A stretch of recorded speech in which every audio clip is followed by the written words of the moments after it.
Druga połowa pracy. Cały weekend wykańcza łazerię w living roomie. No chodź, Krzysiu.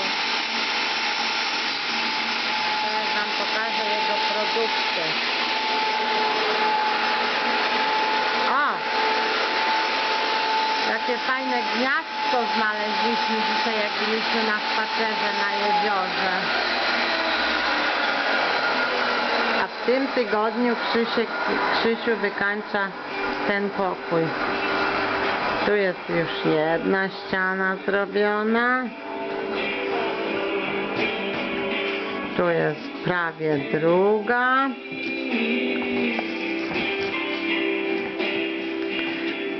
Ta będzie robiona jutro.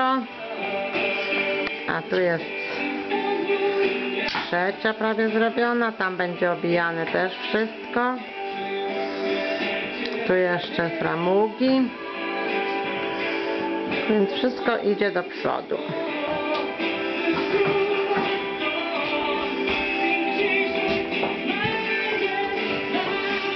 Na bałagany oczywiście nie można patrzeć, bo to się wszystko posprząta. Krzysiu, uśmiechnij się